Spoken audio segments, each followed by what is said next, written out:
GVMC 86వ ward చిన్నయాతపాలెం ప్రధాన రహదారిలో 94.27 లక్షలతో చేపట్టనున్న కాలువ నిర్మాణానికి నాయకులు శంకుస్థాపన చేశారు. ఈ కార్యక్రమానికి నగర మేయర్ పీలా శ్రీనివాసరావు, ఎమ్మెల్యే పల్లా శ్రీనివాసరావు ముఖ్య అతిథిగా హాజరయ్యారు. ఈ సందర్భంగా ఎమ్మెల్యే మాట్లాడుతూ అభివృద్ధి అన్నది జరిగినప్పుడే ప్రభుత్వంపై ప్రజలకు నమ్మకం ఏర్పడుతుందని అన్నారు. దీర్ఘకాలిక సమస్యలను పరిష్కరిస్తామని చెప్పారు. గత పాలకులు ప్రజా సంక్షేమాన్ని విస్మరించి అరాచక పాలన సాధించారని ఆరోపించారు. వార్డు అధ్యక్షుడు నల్లూరి సూర్యనారాయణ ఇక్కడి ఏళ్ల నాటి సమస్యలు ఎమ్మెల్యే దృష్టికి తీసుకెళ్లారు.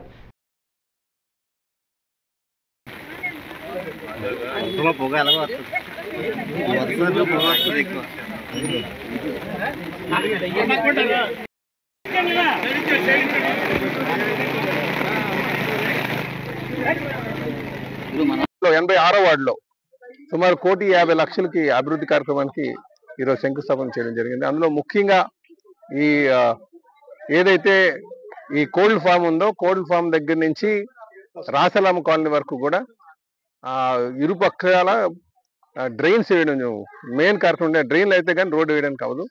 ఇది ఎప్పుడో మేము 2018లో ప్రపోజ్ చేసాం. గత ప్రభుత్వం ఏం పట్టించుకోలేదు. ఈ రోజు మేము వచ్చిన తర్వాత ఈ అభివృద్ధి కార్యక్రమం చేయడం జరిగిందని చెప్పి తెలియజేస్తున్నాం. ఇవన్నీ లెక్కేసుకుంటే రామారామ ఈరోజు 8 కోట్లకి మేము వర్కులు చేస్తామంటే చిన్న చిన్న ఇంకా ఎక్స్ట్రా చిన్న వర్కులు చూసుకుంటే లేదు. కూటమి ప్రభుత్వం అధికారంకి వచ్చిన తర్వాత సంక్షేమాన్ని, మౌలిక వసతుల్ని, అలాగే ఈ రెండు సంపాలు చేసుకుని ముందుకు వెళ్తున్నామని చెప్పి వార్డులో తెలుగుదేశం, జనసేన, బీజేపీ ఆధ్వర్యంలో రాష్ట్ర అధ్యక్షులు పల్లా శ్రీనివాసరావు గారు, గాజువాక శాసనసభ్యులతో కార్యక్రమం పలు అభివృద్ధి పనులకు శ్రీకారం చుట్టారు. గతంలో 2 సార్లు అభివృద్ధి పనులకు శ్రీకారం, ఇది 3వసారి కూడా అభివృద్ధి పనులకు శ్రీకారం చుట్టారు. దీంట్లో కూడా ఈ వార్డు అంటే పల్లా శ్రీనివాసరావు గారికి ప్రత్యేకమైన ఆదేశాలు, ఆయనకి ప్రతి అనుభవం ఇక్కడ ఎదురైంది. ఆ అనుభవాలను మలుచుకొని ఇక్కడ ఒక నాయకత్వాన్ని జనసేన, బీజేపీ, తెలుగుదేశం కూటమికి అప్పచెప్పారు. మేమందరం కలిసికట్టుగా ఒకే విధానంగా ప్రయాణిస్తున్నాం.